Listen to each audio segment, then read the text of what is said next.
It's a big deal for Dutch Prime Minister Mark Rutte to acknowledge that the Dutch state enabled, encouraged, and profited from slavery for centuries, and the recognition that the crimes amounted to crimes against humanity will also lay the path for accountability of the Netherlands. And the formal apology is therefore an important first step, but not the last step, toward a reckoning with its slavery past and the impacts it has on descendants of enslaved people today. It serves also as a healing for those descendants, and many of whom are also living in the Netherlands. So you could say that obviously this apology comes 150 years too late since the abolition of slavery, but it is nevertheless a signal that things will change, and change that will now need to be translated into action.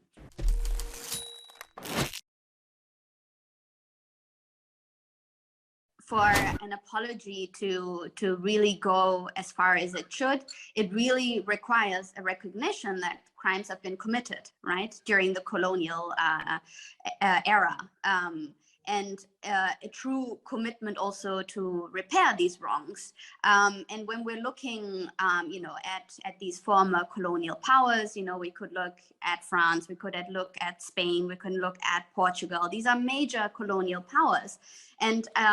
the way also they still view their colonies, there is still somewhat of a romanticization, like a glorification. It really requires also to acknowledge that that what they have done was wrong, and to also put this in school curriculum so that children are being educated about the colonial and slavery past, and not in a glorifying way, but in a way that's an accurate account of what truly happened, and acknowledging that the commission of crimes, and also to repair these crimes.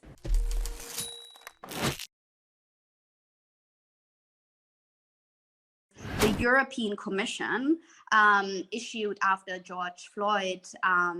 the action plan against racism, which requires European member states to adopt national action plans against racism, which also should include a reckoning with colonial pasts, because structural racism nowadays in these former colonizing powers is often also linked to whether it's mentality or other linkages to their colonial past or slavery past. And so national EU member states should really take this seriously and implement these strong national strategies that tackle structural racism in their own countries, but also to include reparations in that as well, to really have a true reckoning with their colonial past.